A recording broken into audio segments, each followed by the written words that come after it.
Hello students, today we are going to start the next topic in p block element, that is the ionization energy. ठीक है, in previous class we had discussed just the introduction of p block element and the atomic size and radii. Now we are moving on ionization energy. ठीक है, ionization energy क्या होती है बेटा? Basically अगर मैं बोलती हूँ कि मेरे पास ये न्यूक्लियस है, यहाँ पर क्या है, ये शेल्स हैं, ठीक है, यहाँ पर क्या पड़े हुए हैं, ये इलेक्ट्रॉन्स पड़े हुए हैं, that is the outer most electron. ठीक है, suppose I am taking the example of nitrogen, मैंने ले लिया 7, ठीक है, 2 and 5. तो इस शेल में कितने इलेक्ट्रॉन्स होंगे आपके पास न्यूक्लियस में? यहाँ पर कितने होंगे? 2, 1 2 3 4 और 1 5, ऐसे ही होंगे. अब आयनाइजेशन एनर्जी क्या होती है? बेसिकली जो एनर्जी हम लगा रहे हैं इन आउटर मोस्ट इलेक्ट्रॉन को, ये जो आउटर मोस्ट इलेक्ट्रॉन है इनको रिमूव कराने में, ठीक है, the energy which is required to remove the outer most electrons from the shell, that is known as the ionization energy. ठीक है, तो अब अगर मैं बात करती हूँ कि मेरे पास यहाँ पर नाइट्रोजन, ये सेकेंड पीरियड से था, ये थर्ड से, ये फोर्थ से, ये फिफ्थ से और ये सिक्स से. इसमें कितने शेल थे? 2 शेल. जनरल कन्फिगरेशन जब हम पढ़ रहे थे क्या आ रही थी? NH2 NP3. तो अगर ये सेकेंड शेल से 2H2 2P, अगले की 3H2 3P, अगले की 4H2 4P3 and so. Clear? तो अब क्या होगा बेसिकली, अगर मैं इसकी बात करूं, इसमें 2 शेल है, इसके अंदर 3 शेल है, इसके अंदर 4 शेल है, इसके अंदर 5 है और इसके अंदर 6 है. जैसे कि हमने पीछे बात करी थी on moving down the group, अगर मैं इस ट्रेंड के अकॉर्डिंग चलती हूँ on moving down the group, तो वो क्या कहता है बेसिकली, जो आयनाइजेशन एनर्जी है वो क्या होती है आपके पास? डिक्रीज होती है. ठीक है, उसका रीज़न क्या है? देखो बेसिकली अगर मैं नॉर्मल चौक की बात करूँ, ठीक है, आपके पास एक सपोज मैं मान के चल रही हूँ ये चौक है, ठीक है, इसको मार्कर नहीं मान रही हूँ, कंसीडर कर रही हूँ ये क्या है? चौक है. एक ये वाला चौक है और एक ये चौक है. कौन सा जल्दी टूट जाएगा?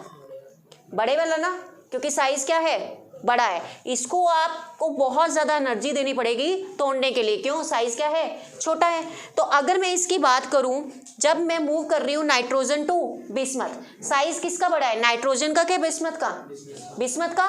तो हमें पता है on moving down the group हम क्या कहते हैं कि जो साइज होता है वो क्या होता है? बढ़ता है. Size increases. क्यों बढ़ता है? क्योंकि नंबर ऑफ शेल्स क्या होते हैं? इंक्रीज होते हैं. नंबर ऑफ शेल इंक्रीज होते हैं तो क्या बढ़ता है आपके पास? डिस्टेंस बढ़ता है. और अट्रैक्शन क्या होती है? कम होती है. तो जब अट्रैक्शन कम होगी तो इसका साइज क्या हो जाएगा? बेसिकली बढ़ जाएगा. अट्रैक्शन कम होगी तो साइज बढ़ जाएगा. साइज बढ़ गया तो आयनाइजेशन एनर्जी आपको क्या देनी पड़ेगी? कम देनी पड़ेगी, किसी भी आउटर मोस्ट शेल से इलेक्ट्रॉन को रिमूव करने के लिए. समझ आ रही है बात? तो ionization energy on moving down the group decreases because the size increases and size increases due to the increase in number of shells. Due to this attraction will be decreases. ठीक है, so it required the lesser energy to remove the electron from the outer most shell.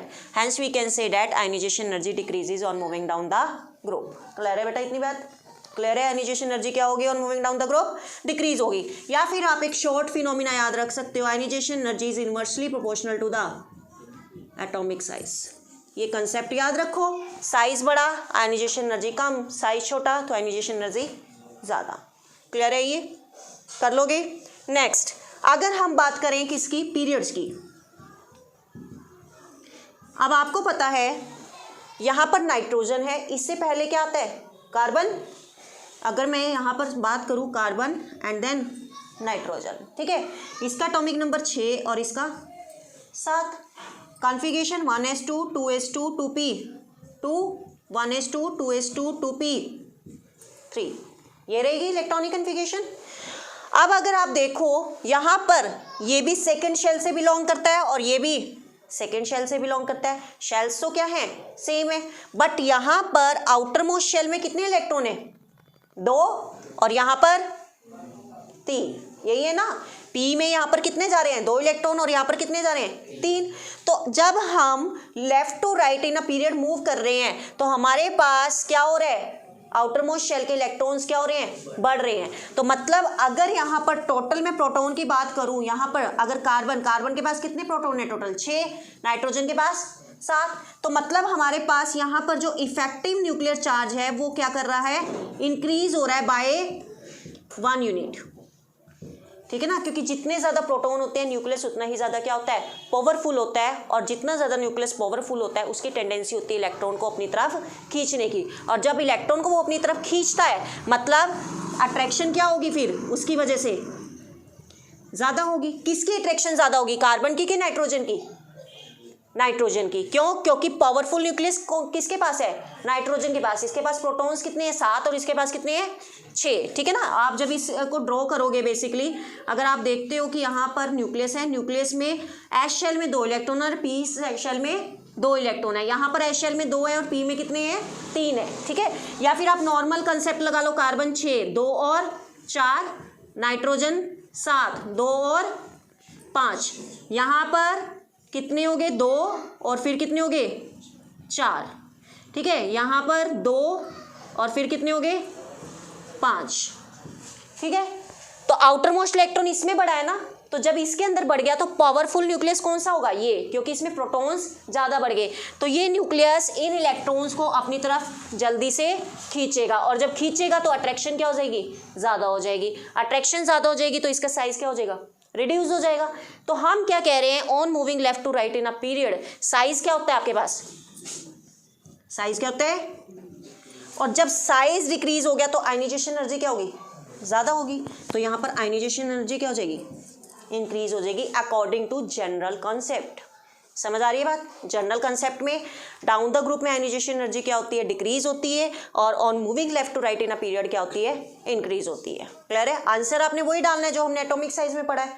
ठीक है, क्यों, क्योंकि nuclear effective nuclear charge बढ़ रहा है, जिसकी वजह से अट्रैक्शन बढ़ रही है, डिस्टेंस क्या हो रहा है, कम हो रहा है, और आयनाइजेशन एनर्जी हमें क्या देनी पड़ेगी, आउटर मोस्ट शेल से इलेक्ट्रॉन को रिमूव करने के लिए ज़्यादा देनी पड़ेगी। ठीक है, बट अगर हम यहाँ पर एक्सेप्शन की बात करें, अगर हम देखें एक्चुअल फिनोमिना, अगर कार्बन और नाइट्रोजन पर आए, ठीक है, आयनाइजेशन एनर्जी ऐसा देखा गया है नाइट्रोजन को ज़्यादा चाहिए होती है, सॉरी कम चाहिए होती है या ज़्यादा चाहिए होती है कार्बन से, एक्चुअल कंसेप्ट में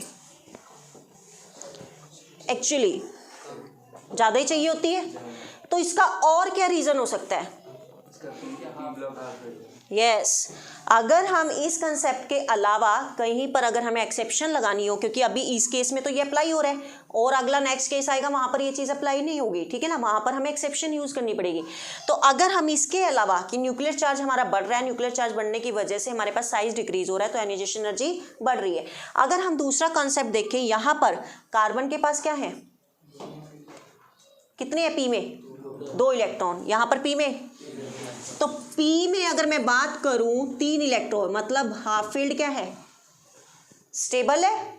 तो यहां से इलेक्ट्रॉन रिमूव कराना डिफिकल्ट है, जबकि यहां से इजीली इलेक्ट्रॉन क्या हो सकता है, रिमूव हो सकता है। तो यहां पर हाफ फील्ड जो कॉन्फ़िगरेशन है वो क्या है, स्टेबल है। इसलिए हम कह सकते हैं जो नाइट्रोजन को आयनाइजेशन एनर्जी क्या है, ज्यादा देनी पड़ेगी as comparatively to the carbon, due to the half filled stable electronic configuration. Clear है बेटा, आ रही बात समझ, कर लोगे। अच्छा चलो, ये तो था कार्बन और नाइट्रोजन का केस, ठीक है, पीरियड में। अगर मैं एक केस ले लूँ कार्बन, नाइट्रोजन और ऑक्सीजन का, यहाँ पर क्या है 2s2 2p2, यहाँ पर 2s2 2p3, 2s2 2p, carbon को कंसीडर नहीं कर रही हूँ, नाइट्रोजन और ऑक्सीजन में से अगर मैं कंपेयर करूँ, अब किसको आयनाइजेशन एनर्जी ज़्यादा देनी पड़ेगी बेसिकली इलेक्ट्रॉन रिमूव कराने के लिए, नाइट्रोजन को कि ऑक्सीजन को, Himanshu. On moving left to right in a period size decrease हो रहा है, इधर से इधर जाएंगे, साइज किसका छोटा होगा, ऑक्सीजन का, आयनाइजेशन एनर्जी ऑक्सीजन को ज़्यादा देनी पड़ेगी। अगर हम एक्सेप्शन में कंसीडर करें, यहाँ पर पी में कितने इलेक्ट्रॉन है, 3, यहाँ पर कितने हैं, तो एक आपके पास ये है ऑर्बिटल पी का, एक ये है, 1 2 3, 1 2 3 और 1 4, तो हाफ फील्ड स्टेबल तो ये बन रहा है ना, स्टेबल ये है, तो इसको आयनाइजेशन एनर्जी ज़्यादा देनी पड़ेगी। दैट इज़ अ एक्सेप्शन कि नाइट्रोजन की आयनाइजेशन एनर्जी ऑक्सीजन से क्या होगी, ज़्यादा होगी।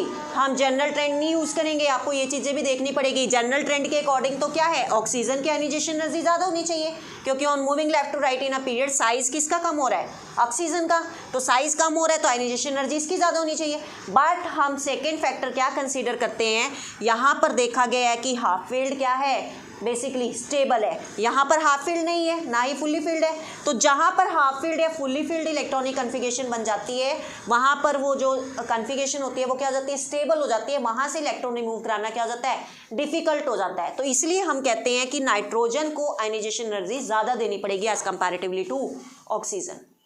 क्लियर है बात? कर लोगे आयनाइजेशन एनर्जी, हो जाएगा, कर लो, नोट डाउन करना है, फिर नेक्स्ट चले। हाँ जी, नेक्स्ट देखिए इलेक्ट्रोनेगेटिविटी। ठीक है, अभी हमने आयनाइजेशन एनर्जी डिस्कस करी है, अब क्या पढ़ेंगे हम, इलेक्ट्रोनेगेटिविटी। इलेक्ट्रो मतलब इलेक्ट्रॉन, नेगेटिव मतलब गेन करना। ठीक है, तो मतलब जो एबिलिटी है न्यूक्लियस की, अगर सपोज ये आपके पास न्यूक्लियस है और यहाँ पर क्या पड़े हुए हैं, शेल्स, इस न्यूक्लियस की कितनी एबिलिटी है कि ये इस इलेक्ट्रॉन को अपनी तरफ क्या कर ले, अट्रैक्ट कर ले, तो that is known as the electronegativity. तो हमने ये ट्रेंड पढ़ना है ग्रुप में और पीरियड में।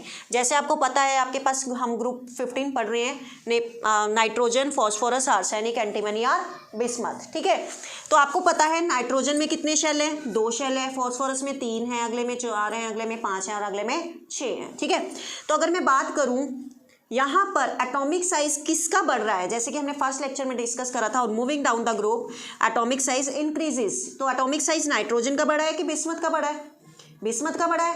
तो on moving down the group आपको पता है जो आपके पास एटॉमिक साइज है वो क्या होता है, इंक्रीज होता है। क्यों इंक्रीज होता है, क्योंकि नंबर ऑफ शेल्स इंक्रीज होते हैं और अट्रैक्शन क्या होती है, कम होती है। नंबर ऑफ शेल इंक्रीज होने की वजह से अट्रैक्शन कम होती है। जैसे फॉर एग्जांपल ये नाइट्रोजन ले लिया मैंने और एक मैं ले लेती हूँ बिस्मथ, सपोज 1 2 3 4 5 6, सपोज इस तरीके से मैंने क्या ले लिया, बिस्मथ। ठीक है, तो अब आपको पता है यहाँ पर नाइट्रोजन है और यहाँ पर बिस्मथ है, अट्रैक्शन किसकी कम है, इसकी कि इसकी, इसकी कम है, और ज़्यादा किसकी है। तो इलेक्ट्रॉन को ईजिली मतलब किसका न्यूक्लियस अट्रैक्ट कर लेगा, जिसका साइज छोटा है, क्योंकि इसमें क्या हो गया, डिस्टेंस कम हो गया, तो इसकी टेंडेंसी इस इलेक्ट्रॉन को अपनी तरफ खींचने की ज़्यादा रहेगी और इसकी क्या रहेगी, कम रहेगी।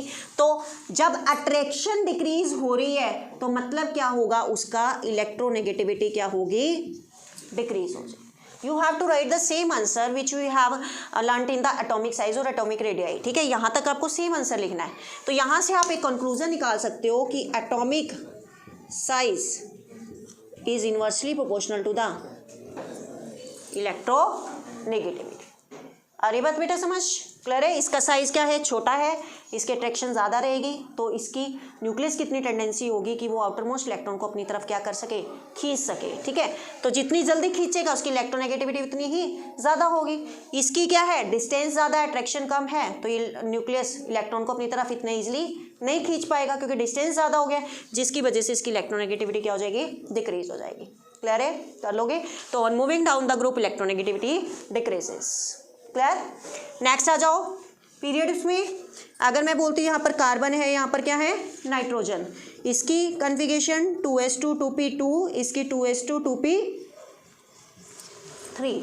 आपको पता है moving left to right in a period atomic size क्या होता है आपके पास, डिक्रीज होता है। एटॉमिक साइज डिक्रीज होता है क्यों, क्योंकि इफेक्टिव न्यूक्लियर चार्ज आपके पास इंक्रीज होता है। इफेक्टिव न्यूक्लियर चार्ज इंक्रीज होता है तो अट्रैक्शन क्या होती है,